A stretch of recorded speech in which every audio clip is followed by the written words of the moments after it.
सर्वप्रथम सर्वांना श्री स्वामी समर्थ. स्वामी महाराजांच्या कृपेने तुमच्या सर्व चांगल्या इच्छा पूर्ण होत ही स्वामींचरणी प्रार्थना करते आणि आजच्या व्हिडिओला सुरुवात करते. 19 मार्च 2026 गुरुवार दिवशी गुढीपाडवा आलेला आहे. चैत्र प्रतिपदा या दिवसाला महाराष्ट्रात गुढीपाडवा म्हटले जाते. वर्षातील 3.5 मुहूर्तांपैकी एक शुभ मुहूर्त म्हणजे गुढीपाडवा. चैत्र प्रतिपदा म्हणजे सोन्यासारखा सण. चैत्र हा हिंदूंच्या कालगणनेनुसार वर्षातला पहिला महिना. याच दिवसापासून वसंत ऋतूस प्रारंभ होतो आणि आपल्या मराठी नवीन हिंदू वर्षाला प्रारंभ होत असतं. बघा, चैत्र नवरात्री आणि गुढीपाडवा सोन्यासारखा दिवस आहे. जे काही शुभ कामं करायचे आहे अतिशय शुभ दिवस आहे. पण कॅलेंडरनुसार आपण बघितलं तर कॅलेंडरमध्ये 19 मार्च 2026 गुरुवार दिवशी अमावस्या असल्याने आपण गुढी उभारावी का? चैत्र नवरात्रीला प्रारंभ होत आहे. घटस्थापना करावी का? अखंड दिवा प्रज्वलित करावा का? ज्या शुभ गोष्टी आपण करत असतो गुढीपाडव्याला कराव्या का? तर यावर्षी दिनांक 19 मार्च 2026 रोजी गुरुवारी गुढीपाडवा असल्याने या दिवशी चैत्र शुद्ध प्रतिपदेचा क्षय असल्याने अमावस्या समाप्तीनंतर म्हणजे सकाळी 6:53 आपण गुढी उभारायची आहे. ही अमावस्या सूर्योदय बघितलेली नसल्यामुळे या दिवशी अमावस्या नसून गुढीपाडव्याचा म्हणजे चैत्र प्रतिपदेची ही तिथी प्रारंभ होत आहे. 6:53 ही चैत्र प्रतिपदेची तिथी प्रारंभ होत असल्यामुळे आपण या दिवशी 6:53 सकाळी 7 वाजेनंतर अगदी आनंदाने उत्साहाने गुढीपाडव्याचा सण साजरा करायचा आहे. पंचांगानुसार गणपती पूजन सुद्धा सकाळी 7 वाजेनंतर तुम्ही करू शकता. चैत्र शुद्ध प्रतिपदेपासून सुरू होणाऱ्या श्रीराम नवरात्र आणि वासंतिक नवरात्र सुद्धा प्रारंभ होत आहे. मग अमावस्या समाप्तीनंतर म्हणजे अमावस्या समाप्ती ही सूर्योदय बघितलेली नसल्यामुळे या दिवशी संपूर्ण दिवसभर हा शुभच आहे. फक्त गुरुवारी दुपारी 1 ते 3 हा राहूचा काळ असणार आहे. चुकून सुद्धा 1 ते 3 या काळात या वेळात घटस्थापना करत असाल, तुम्ही अखंड दिवा प्रज्वलित करत असाल किंवा गुढी उभारत असाल. गुढी तर आपण सकाळीच उभारत असतो. म्हणून महिलांनो 19 तारखेला दादांनो 19 मार्च 2026 गुरुवारी सकाळी 7 वाजेपासून दुपारी 12 वाजेच्या आत, खरं तर 9 वाजेच्या आतच आपल्या दाराशी गुढी उभारायची आहे. पण झालाच, लेकरं बाळं असतात, घरातली कामं वगैरे, कारण हा दिवस खूप मोठा असतो. जेवढे शुभ कामं करता येईल आपण करत असतो. घरदार स्वच्छ करून स्वस्तिक वगैरे काढणं म्हणजे बऱ्याचशा शुभ गोष्टी करायला आपल्याला सर्वांना वेळ लागतोच. मग दुपारी 12 वाजेच्या आत 11-12 वाजेच्या आत आपल्या घरात दाराशी गुढी उभारायलाच पाहिजे. अत्यंत शुभ मुहूर्त आहे. ज्या महिला नवरात्र बसवतात म्हणजे घटस्थापना करतात, अखंड दिवा प्रज्वलित करतात, तर तुम्ही दुपारी 12 वाजेच्या आत करून घ्यायचा आहे. नाहीतर थोडा वेळ झाला तुम्हाला घटस्थापना वगैरे करायला, अखंड दिवा प्रज्वलित करायला, तर तुम्ही 3 वाजेनंतर करायचा आहे. कारण 1 ते 3 हा राहूचा काळ आहे, शुभ दिवस आहे. राहू काळ बघून घ्या आणि मग आपल्याला शुभ गोष्टी करायच्या आहे. या दिवशी तुम्ही सोने खरेदी करणं, जागा, वाहन, नवीन वस्तू खरेदी करणं, कुठल्या व्यवसायाचा शुभारंभ म्हणजे गृहप्रवेश करणं अतिशय शुभच दिवस आहे. संपूर्ण दिवस शुभ आहे. फक्त दुपारी 1 ते 3 हा राहूचा काळ असणार आहे. एवढा 1-2 तासाचा राहू काळ जाऊ द्या. बाकी सकाळी 7 वाजेपासून सकाळी 6:53 पासून ते अगदी रात्रीच्या म्हणजे 9-10 वाजेपर्यंत अगदी संपूर्ण दिवस हा शुभच आहे. सर्व काही शुभ बोलणी वगैरे सर्व गोष्टी या दिवशी अगदी आनंदाने करू शकता. अमावस्येचा कुठलाही अडथळा गुढीपाडव्यावर नसून अगदी आनंदाने उत्साहाने जसा दरवर्षी आपण हा सण साजरा करतो ना तशाच पद्धतीने करायचा आहे. यापूर्वी 19 मार्च 2007 आणि 6 एप्रिल 2008 आणि 28 मार्च 2017 या दिवशी याचप्रमाणे अमावस्या समाप्तीनंतर आपण गुढीपूजन केले होते. बघा, 19 मार्च 2007, 6 एप्रिल 2008 आणि 28 मार्च 2017 असं 3 वर्षी आपण अशाच पद्धतीने सकाळी पहाटे अमावस्या समाप्तीनंतर आपण गुढीपूजन केलेलं आहे. तशाच पद्धतीने या वर्षीसुद्धा 19 मार्च 2026 गुरुवार रोजी आपण सकाळी 7 वाजेपासून दुपारी 12च्या आत आपल्या घरात या शुभ गोष्टी जरूर करा. आपल्या हिंदू संस्कृतीतील पहिला सण हा गुढीपाडवा आणि सर्वात महत्त्वाचे म्हणजे आपण महाराष्ट्रात शालिवाहन शक पद्धत वापरतो. म्हणून वर्षारंभाला गुढीपाडवा हा 3.5 मुहूर्तांपैकी एक शुभ मुहूर्त मानला जातो. अतिशय शुभ दिवस. सर्व शुभ गोष्टी तुम्ही खरेदी करायची असेल तुम्हाला काही तर या दिवशी आवर्जून करा. गृहप्रवेश, गणेश पूजन, वास्तुशांती संपूर्ण दिवस शुभ आहे. गुढीपाडवा हा 2 अक्षरांनी बनलेला शब्द आहे. गुढी म्हणजे स्वातंत्र्याची ध्वजा आणि पाडवा म्हणजे विजय ध्वज. याच दिवशी ब्रह्मदेवांनी जग उत्पन्न केले, सृष्टी निर्माण केली. प्रभू रामचंद्रांनी आपला 14 वर्षाचा वनवास संपवून रावणाचा वध करून याच दिवशी अयोध्या नगरीत प्रवेश केला. त्यावेळी लोकांनी गुढ्या तोरणे उभारून तो दिवस अगदी आनंदाने साजरा केला. तो म्हणजे गुढीपाडव्याचा दिवस. बघा किती शुभ दिवस आहे. प्राचीन काळी चेदी देशात वसू नावाचा राजा राज्य करीत होता. धर्मपालन करणारा राजा तपश्चर्या करत असताना त्याला देवांकडून आशीर्वाद स्वरूप वेळूची काठी मिळाली. राजाने त्या काठीला साज शृंगारून भक्तिभावाने तिची पूजा करून ती आपल्या राजभवनासमोर उभी केली. तेव्हापासून गुढी उभारण्याची आपली जुनी प्रथा सुरू आहे. गुढी आपल्याला नेहमी काय सांगत असते तर नवीन वर्ष सुरू झालेलं आहे. नवीन विचार करा, नवीन संकल्प करा. मी जशी उंच आहे, निळ्या निळ्या आकाशाशी नाते सांगते आहे, तशी तुमची दिवस रात्र सोन्यासारखी भरभरून प्रगती होऊ द्या. सेवेत तुमच्या सातत्य असू द्या. बघा किती सुंदर संदेश आपल्याला दरवर्षी गुढीपाडव्याला गुढी आपल्याला हाच संदेश देत असते. तर या दिवशी सर्व सेवेकऱ्यांनी, सर्व भक्तांनी सूर्योदयापूर्वी उठावे, अभ्यंग स्नान करून घ्यावे, एक वेळूची काठी घ्यावी, ती साज शृंगारून घ्यावी, तिला छान नवीन वस्त्र घालावे.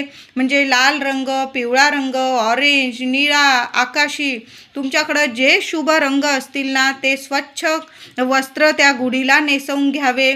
त्याचबरोबर महिलांनो, गुढी उभारत असाल तर चुकूनसुद्धा मळके वगैरे वस्त्र गुढीला म्हणजे लावू नका. काळपट, डार्क निळे असे रंग नका लावू. लाल, पिवळा म्हणजे खूप सुंदर सुंदर कलर असतात. लक्ष्मी माता, लक्ष्मी नारायणाला प्रिय असणारे कलर गुढीला आपल्याला लावायचे आहे. साज शृंगार करा छान गुढीला. त्याचबरोबर गुढी उभारताना आपल्याला त्याला कडुलिंबाचा पाला, सर्वांनाच माहीत आहे, छान असा कडुलिंबाचा पाला घ्यायचा, स्वच्छ धुवून घ्यायचा आहे. फुलं आणलेले असतील, हार आणलेले असतील, छान असं गुढीला लावायचं आहे. गुढीला पाला जरूर लावायचा आहे. कडुलिंबाचा पाला गुढीपाडव्याच्या दिवशी आपल्या घरात 5 ठिकाणी तरी जरूर ठेवा. पहिलं म्हणजे गुढीला थोडासा पाला लावायचा आहे. मुख्य दरवाजावर सुद्धा दोन्ही साईडला, आपल्या मुख्य दरवाजावर दोन्ही साईडला कडुलिंबाचा पाला जरूर लावा. तुमच्या खिडक्या वगैरे असतील तिथं लावू शकता. मुलांची खोली असतील, तुमची खोली असेल, थोड्या वेळ का होईना कडुलिंबाचा पाला जरूर ठेवायचा आहे. आपलं देवघर असेल तिथंसुद्धा थोडासा कडुलिंबाचा पाला ठेवा. आणि आपण जो नैवेद्य दाखवतो गुढीला तर गूळ आणि कडुलिंबाची पाने हा जास्त महत्त्वाचा नैवेद्य आहे. आणि तो नैवेद्य दाखवल्यानंतर देवघरात सुद्धा कडुलिंबाचा पाला आणि गुळाचा नैवेद्य दाखवा. गुढीला सुद्धा दाखवा हा नैवेद्य. आणि लहान लेकरांपासून मोठ्या व्यक्तींपर्यंत अगदी बारीक कोवळं पान कडुलिंबाचं आणि त्याबरोबर थोडा थोडा गूळ हा प्रसाद प्रथम आपण खायचा आहे. देवांना नमस्कार करा, गुढीचं पूजन करा आणि हा प्रसाद खाऊन आपल्याला गुढीपाडव्याचा सण साजरा करायचा आहे. वर्षभर काय, आयुष्यभर तुम्ही आरोग्यदायी राहाल. हा नियम दर गुढीपाडव्याला आपण हा नियम पाळलाच पाहिजे. थोडा का होईना कोवळा पाला लहान लेकरांपासून मोठ्या व्यक्तींपर्यंत गुळासोबत एक का होईना कडुलिंबाचं पान. गुढी मातेचा आशीर्वाद आहे, देवी देवतांचा आशीर्वाद आहे. हा प्रसाद सर्वांनी जरूर खायचा आहे. तर गुढी कशी उभारावी तर वेळूची छान काठी घ्यावी, स्वच्छ धुवून घ्यावी, तिला छान वस्त्र नेसवावे, साडी चोळी घालावी, त्याचबरोबर त्यास कडुलिंबाचा कोवळा पाला, फुलं, हार, त्याचबरोबर साखरेचं कंकण, हार घालावे आणि एक तांब्याचा कलश, त्याला अष्टदिशांनी हळदी कुंकू लावून घ्यायचं आहे किंवा हळदी कुंकू ओलं करून तांब्यावर स्वस्तिक काढून घ्यायचं आहे आणि पुढील मंत्र म्हणजे ओम ब्रह्मध्वजाय नमः पालथ्या स्वरूपात तो तांब्याचा कलश त्या गुढीवर ठेवावा आणि ओम ब्रह्मध्वजाय नमः किमान 21 वेळा हा मंत्र जपा आणि आपल्या दाराशी अगदी साध्या सोप्या पद्धतीने तुम्ही दरवर्षी जशी गुढी उभारता तशा पद्धतीने पाट वगैरे ठेवा. गुढी मातेची तुम्ही महिलांनो ओटी वगैरे भरत असाल तर गुढीजवळ एक ओटी ठेवा किंवा नारळ ठेवा. नंतर तो नारळाचं काय करावं तर तुम्ही प्रसाद स्वरूप खाऊ शकता किंवा तुमच्या घराजवळ एखादं देवी आईचं मंदिर असेल तिथं तुम्ही ती ओटी ठेवून आलात, देऊन आलात तरीही चालेल. अशा साध्या सोप्या पद्धतीने छान असा गोडाधोडाचा नैवेद्य दाखवा आणि अशा पद्धतीने आपल्याला गुढीचा सण साजरा करायचा आहे. गुढीपाडव्याच्या दिवशी ओम ब्रह्मध्वजाय नमः, ओम ब्रह्मध्वजाय नमः या मंत्राने गुढीची पंचोपचार पूजा करावी. पूजा झाल्यावर गुढी घराबाहेर उंच ठिकाणी उभारावी.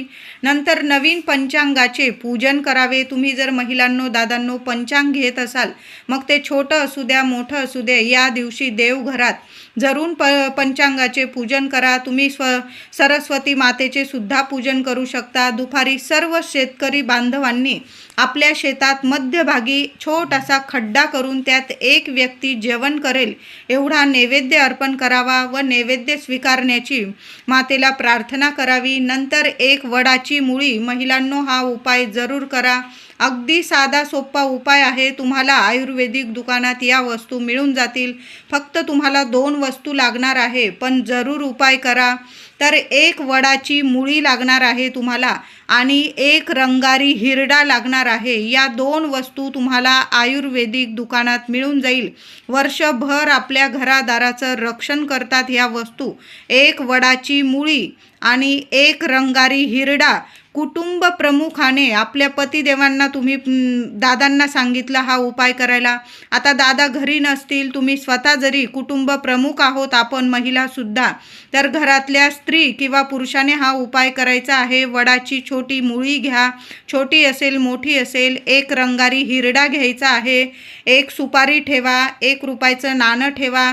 या वस्तू तुम्हाला एखाद्या लाल कपड्यात घ्यायच्या आहे. त्यावर हळदी कुंकू एखादं फूल वाहून पूजा करायची आहे. 1 माळ श्री स्वामी समर्थ या मंत्राचा जप करा. 1 माळ आपल्या कुलस्वामिनीच्या मंत्राचा जप करायचा आहे. पंचोपचार पूजा करायची आणि या वस्तू लाल कपड्यात बांधून घराच्या प्रवेशद्वाराच्या चौकटीवर एखाद्या बाजू बघू नका, उजव्या डाव्या साईडला जिथं जागा असेल तुम्हाला घरात, मुख्य प्रवेशद्वारात, घरात आतून तुम्हाला या वस्तू लाल कपड्यात नीट बांधून आपल्या घराच्या मुख्य दरवाजावर बांधून द्यायचा आहे. यामुळे घरातील सर्व व्यक्तींचे आजार व अनेक बाधा संकटे यापासून कायम संरक्षण होते. म्हणून या गोष्टी आपल्या मुख्य दरवाजात लाल कपड्यात बांधून घ्या. पूजा करा, मनोभावे प्रार्थना करा आणि मग त्या वस्तू बांधून द्यायच्या आहे. पुढील वर्षी या वस्तू पाण्यात विसर्जित करा. पुन्हा अशा पद्धतीने तुम्ही हाच उपाय करू शकता. पण हा उपाय महिलांनो वर्षातून एकदाच करायला मिळतो, म्हणून जरूर करा. आता गुढीची पूजा करतो म्हटल्यावर साहित्य तर आपण आदल्याच दिवशी नीट आणू शकतो. तर गुढी करता आपल्याला वेळूची काठी लागणार आहे. गुढी करता पितळेचे किंवा तांब्याचे किंवा चांदीचे भांडे म्हणजेच कलश लागणार आहे तुम्हाला. कडुलिंबाची फांदी, साखरेचा हार लागणार आहे. जरीचा खण किंवा साडी चोळी छान बघून घ्या तुम्ही. फुलांचा हार लागणार आहे. गुढीला हळद कुंकू व्हायला लागणार आहे तुम्हाला. आणि मुख्य म्हणजे आपल्या दरवाजावर या दिवशी आंब्याच्या पानांचे तोरण अवश्य लावायचे आहे. आता आंब्याच्या पानांचे तोरण लावताना महिलांनो एक का होईना आंब्याच्या पानाला लक्ष्मी नारायणांचा मंत्र जपा, हळदी कुंकू लावा आणि मग आपलं दार वगैरे स्वच्छ पुसून स्वस्तिक वगैरे काढून मग आपल्याला आंब्याच्या पानांचं तोरण लावायचं आहे. या दिवशी पुरणपोळीचा नैवेद्य करा किंवा तुम्ही जो नैवेद्य बनवत असाल तो बनवून आपण देवांना दाखवावा, गुढीला दाखवावा. तुमच्या घराजवळ गाय येत असेल तर गाईला नैवेद्य दाखवा. त्याचबरोबर या दिवशी लहान मुलांच्या शाळेत ती पाटी असते, आपण पाटी पूजन करायचं आहे. एखादी वही असेल त्यावर सरस्वती काढून घ्या. मुलांकडून सुद्धा सरस्वती मातेचं पूजन करायचं आहे. माता लक्ष्मीबरोबर सरस्वती मातासुद्धा लेकरा बाळांवर भरभरून प्रसन्न राहते. जिथं सरस्वती आहे तिथं लक्ष्मी माता आपोआप धावत येते. बघा, मुलांवर सरस्वती मातेची कृपा असणं खूप महत्त्वाचं आहे. म्हणून जशी दसऱ्याला आपण सरस्वती मातेची पूजन करतो तशाच पद्धतीने गुढीपाडव्याला नवीन वर्षाच्या प्रारंभाला सरस्वती मातेचे पूजन जरूर करायचे आहे. आता गुढीपाडव्याला गुढी उभारतो तर संध्याकाळी गुढी कधी उतरवायची, खाली कधी उतरवायची, तर गुढी संध्याकाळी 5 वाजेपर्यंत तरी जरूर उतरवून घ्या. महिलांनो, दादांनो, अगदी अंधार होऊ देऊ नका. संध्याकाळच्या आत आपल्याला गुढी उतरवून घ्यायची आहे. 4 वाजले, 5 वाजले की मग तुम्ही खाली गुढी उतरवून घ्यायची आहे. जवळपास श्रीरामांचे मंदिर असल्यास गुढीला जो आपण साखरेचा माळ घातलेला असतो, साखरेचा हार घातलेला असतो, तो जवळपासच्या श्रीरामांचं मंदिर असेल तिथं अर्पण करा. किंवा घरातले जे ज्येष्ठ व्यक्ती असेल, म्हातारी व्यक्ती असतील, तुमचे आई वडील, त्यांना जरी प्रसाद स्वरूप दिला किंवा आपले लहान लेकरं असतील त्यांना गळ्यात घाला. किंवा सगळ्यांनी घरात थोडा थोडा तो हार, तो प्रसाद स्वरूप खायचा आहे. त्याचबरोबर आपण गुढीला जो लिंबाचा पाला लावतो ना, तो लिंबाचा पाला थोडासा आपल्या तिजोरीत ठेवायचा आहे. महिलांनो, उपाय जरूर करा. वर्षातून एकदाच हे उपाय तापाय करायला मिळतात, पण वर्ष कसं सोन्यासारखं सुख समृद्धीचं आरोग्यदायी जात असतं, मुलांना प्रगतिशील जातं. म्हणून गुढीला लावलेला साखरेचा हार सुद्धा प्रसाद स्वरूप खायचा आहे. आणि जो गुढीला लिंबाचा पाला लावलेला असतो खूप महत्त्वाचा असतो. थोडा लिंबाचा पाला 5 पानं किंवा 21 पानं, 11 पानं तुम्ही तिजोरीत ठेवायचे आहे. नीट ठेवा, वर्षभर जपून ठेवायचं आहे. आणि थोडा पाला आपल्या धान्याचे जे डबे असतील तुमचे मुख्य, त्यात टाकून द्यायचं आहे. वर्षभर तुमचं धान्य कमी होणार नाही, घरात कशाला कमी राहणार नाही, कीड वगैरे सुद्धा तुमच्या धान्याला लागणार नाही. तो पाला तुम्ही प्रसाद स्वरूप पण खाऊ शकता. तिजोरीत ठेवा, तिजोरीत तर आवर्जून ठेवा. आणि धान्याचे जे डबे असतील त्यात सुद्धा 2-2 पानं प्रत्येक धान्याच्या डब्यात टाकून द्या. डाळी साळी असतील त्यात जरी टाकलं तरीही चालेल. नंतर वाळला सुकला बऱ्याच महिन्यांनी तर मग तुम्ही तो निर्माल्यात टाकू शकतात. तर 19 मार्च 2026 गुरुवार रोजी सकाळी 7 वाजेपासून दुपारी 11-12 वाजेपर्यंत गुढी उभारायची आहे. गुढीपाडव्यासाठी आणि चैत्र नवरात्रीसाठी या शुभ वस्तूंची खरेदी महिलांनो जरूर करा, जरूर घरात घेऊन यायचे आहे. तर गुढीपाडवा आणि चैत्र नवरात्री 19 मार्च 2026 गुरुवारपासून चैत्र नवरात्रीला प्रारंभ होत आहे. 27 मार्च 2026 शुक्रवारपर्यंत हे चैत्र नवरात्र असणार आहे. तर या चैत्र नवरात्रीत आणि गुढीपाडव्याच्या शुभ मुहूर्तावर या वस्तूंची खरेदी आणि देवघरात स्थापना जरूर करायची आहे. माता लक्ष्मीची बैठ्या स्वरूपात कमळात बसलेली, स्थिर स्वरूपात बसलेली माता लक्ष्मीची मूर्ती आवर्जून खरेदी करा आणि गुढीपाडव्याच्या शुभ मुहूर्तावर देवघरात अभिषेक करून स्थापना जरूर करा. त्याचबरोबर श्रीयंत्र स्थापन करायचं असेल, अतिशय शुभ मुहूर्त आहे गुढीपाडवा. त्याचबरोबर तुम्हाला गजलक्ष्मीची स्थापना करायची असेल तर घेऊन या महिलांनो, आणि गुढीपाडव्याच्या आधीच घेऊन या आणि गुढीपाडव्याच्या शुभ मुहूर्तावर जरूर देवघरात स्थापना करा. तुम्हाला मंगल कलश आणायचा असेल, मंगल कलशाची स्थापना करायला, किंवा गुढीवर आपण पालथ्या स्वरूपात कलश स्थापन करत असतो गुढीवर सुद्धा, तर कलश आणायचा असेल तांब्याचा किंवा चांदीचा वगैरे, अतिशय शुभ मुहूर्त आहे. जरूर या वस्तू खरेदी करा. नारळ, या अशा वस्तू जर आपण आणल्या ना तर लाखपटीने आपल्या घरात माता लक्ष्मी धावत येते आणि स्थिर स्वरूपात वास करते. कधीच अशा घरात कशालाच कमी राहत नाही. बघा, नवरात्रीसुद्धा सुरू होणार आहे. जशी आपण अश्विन नवरात्रीत देवी आईची पूजा सेवा करतो ना, तशाच पद्धतीने चैत्र नवरात्रीतसुद्धा बऱ्याच महिला घटस्थापना करतात, अखंड दिवा लावतात. मग तुम्हाला दिवा वगैरे लागत असेल तर गुढीपाडव्याच्या आधीच घेऊन या आणि गुढीपाडव्याच्या दिवसापासून चैत्र नवरात्रीला प्रारंभ होत आहे. 19 मार्च ते 27 मार्च 2026 असं हे चैत्र नवरात्र असणार आहे. अखंड दिवा लावा. तुम्ही घटस्थापना करत असाल, अतिशय उत्तम. काही महिला अश्विन नवरात्रीत घटस्थापना करतात, काही महिला दोन्ही नवरात्रीत घटस्थापना करतात. तुम्हाला जर तुमच्या कुलस्वामिनीचा टाक आणायचा असेल, आधीच घेऊन या. गुढीपाडव्याच्या शुभ मुहूर्तावर आपल्या देवघरात जरूर स्थापना करा. फोटो आधीचे खराब झालेले असतील ते वाहत्या पाण्यात विसर्जित करा. नवीन फोटोंची स्थापना तुम्ही गुढीपाडव्याच्या शुभ मुहूर्तावर केली, अतिशय उत्तम. त्याचबरोबर सुपारी, हळद, कुंकू, साखर, मीठ, हळद, वेलची, लवंग या वस्तूसुद्धा शुभतेचे प्रतीक आहे. महिलांनो, या वस्तूंशिवाय आपलं स्वयंपाकघर पूर्ण होत नाही. या वस्तूसुद्धा घेऊन या. आणि आपल्या देवघरात तर हळदी, कुंकू, सुपारी तर लक्ष्मीनारायणांचं प्रतीक आहे. सुपाऱ्या थोड्या का होईना, सुपाऱ्या जरूर घेऊन या. आपल्याला लहान सुपारी लागतेच. आपण कलश स्थापना करतो, कलशात सुपारी मांडतो. जेव्हा आपण गुढीची स्थापना करणार, पाटावर सुद्धा श्री गणेशाची स्थापना करणार, तिथं सुद्धा आपल्याला सुपारी लागते. म्हणून सुपारी सुद्धा खरेदी करा. सुपारी जर आपण घरात खरेदी करून आणली ना अशा शुभ तिथींना, तर लक्ष्मी नारायण खूप प्रसन्न होतात. विड्याची पानं लागणार, आपल्याला आंब्याची पानं लागणार आणि आपल्याला कडुलिंबाची पानं लागणार. गुढीपाडव्याच्या आदल्याच दिवशी या सर्व वस्तू आपल्या घरात आवर्जून घेऊन या, किंवा गुढीपाडव्याला आणल्या तुम्ही तरीही चालेल. या वस्तूंशिवाय आपलं म्हणजे गुढीपाडव्याचा सण आपला साजरा होऊ शकत नाही. आता चैत्र नवरात्री सुद्धा आहे. छान दिवा लागत असेल तुम्हाला, समई किंवा निरांजन किंवा तांब्या कलश भरायला, किंवा तुम्ही घटस्थापना करत असाल, ज्या वस्तूंची तुम्हाला गरज आहे ना त्यातील एक का होईना वस्तू जरूर खरेदी करून आणा.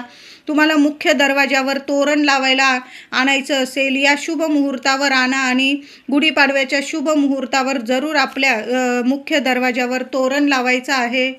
तुम्ही मुख्य दारासाठी कवड्यांचे तोरण आणू शकता, रुद्राक्षाचे तोरण आणू शकता, किंवा विणकाम वगैरे केलेले असे वेगवेगळे छान असे बाजारात तोरण मिळतात. अशा शुभ तिथींना जरूर आपल्या मुख्य दरवाजावर तोरण लावायचं आहे.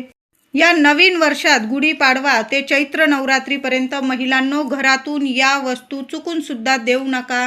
तेल असेल, मीठ असेल, दूध असेल, दही असेल, कडुलिंबाचा पाला असेल, नारळ असेल, विड्याची पानं, आंब्याची पानं, हळद, अशा गोष्टी, वेलची, लवंग, दालचिनी या वस्तू चुकून सुद्धा कुणी मागितल्या तर अजिबात देऊ नका. महिलांनो, राग आला तरी चालेल, नाहीतर मग आपली लक्ष्मी आपण इतरांना देत आहोत असा याचा अर्थ होतो.